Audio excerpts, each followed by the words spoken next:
Assalamualaikum warahmatullahi taala wabarakatuh. Bagaimana takaful beroperasi menurut perspektif syariah? Jadi saya sediakan satu video ringkas berkenaan dengan takaful antara tabarruk dan juga muawadah. Apa yang berlaku apabila peserta takaful membuat sumbangan atau pembayaran kepada syarikat takaful ialah seolah-olah dia membeli polisi perlindungan. Dengan kata lain, berlaku pertukaran antara caruman yang RM100 sebulan sebagai contoh dengan sijil takaful yang menjanjikan perlindungan yang bernilai RM50,000. Tabarruk yang dibuat kelihatan sama dengan muawadah, sedangkan muawadah adalah berlainan konsep dan syarat yang berbanding dengan tabarruk. Jadi untuk menjelaskan permasalahan ini, perlulah kita mengetahui perbezaan di antara tabarruk dan juga muawadah. Kontrak tabarruk adalah kontrak yang melibatkan pemindahan hak milik kepada pemilik baru tanpa sebarang bayaran atau pempasan seperti hibah, sumbangan kebajikan, derma, wasiat atau wakaf. Spesifikasi tabarruk adalah seperti berikut. Spesifikasi yang pertama adalah asas kontrak tabarruk ialah tolak ansur dan memberi maaf. Nilai gantian wajar tidak diperlukan. Jadi secara umumnya ia bermaksud membelanjakan harta tanpa mendapat balasan atau ganjaran dunia. Oleh itu, kesamaran yang keterlaluan atau jahalah tidaklah mencacatkan kesahihan transaksi yang berlaku kerana ia tidak membawa kepada perbalahan. Fuqaha juga telah menyebutkan satu kaedah fiqhiyah seperti mana yang dinaqal oleh Syekh Abdul Sattar Abu Waddah di dalam kitab Buhuth fi Muamalas wal Asalih al-Masrafiyah al-Islamiyah, yang mana terdapat perkara yang dibenarkan dimaafkan dalam tabarruk tetapi tidak dibenarkan dimaafkan dalam muawadah.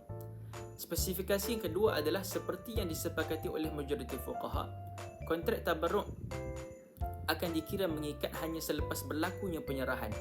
Yang spesifikasi yang ketiga adalah unsur jahalah ataupun ketidakpastian ialah dibenarkan kerana ia melibatkan pemindahan hak milik tanpa sebarang bayaran gantian. Seterusnya adalah kontrak muawadah pula merujuk kepada kontrak yang melibatkan penukaran dua nilai ataupun pampasan. Spesifikasi muawadah adalah seperti berikut.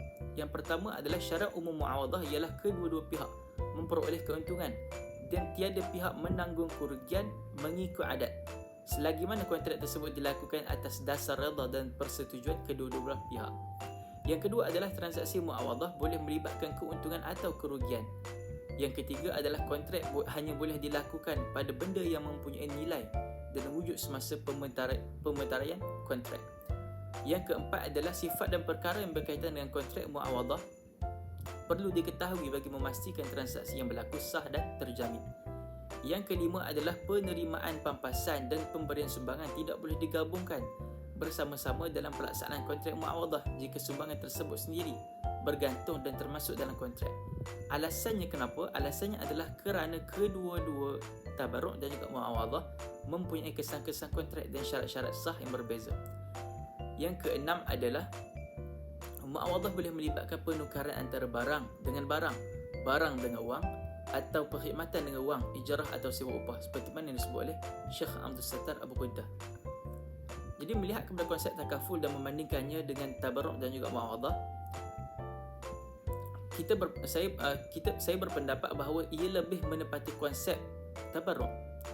Juga menurut Profesor Dr. Ali Qarahdaghi, beliau berpendapat bahawa takaful ataupun ta'min ta'awuni, insurans kerjasama atau istilah yang digunakan oleh beliau, lebih hampir kepada konsep tabarruk dan ta'awun daripada konsep hibah dengan syarat balasan, iaitulah al-hibah bi syarti thawab.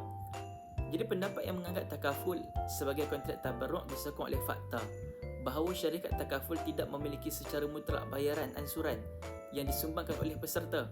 Bayaran pampasan yang akan dibayar oleh peserta yang akan dibayar kepada peserta yang ditimpa musibah tidak boleh dianggap sebagai bayaran timbal balas untuk memiliki bayaran ansuran sebagai sumbangan peserta. Pada hakikatnya, bayaran ansuran tersebut dihulurkan kepada dana ataupun tabung takaful yang dikumpulkan untuk kemaslahatan para peserta apabila ditimpa musibah.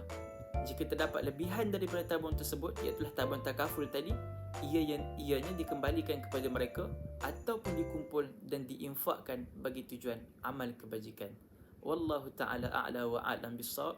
Assalamualaikum warahmatullahi taala wabarakatuh.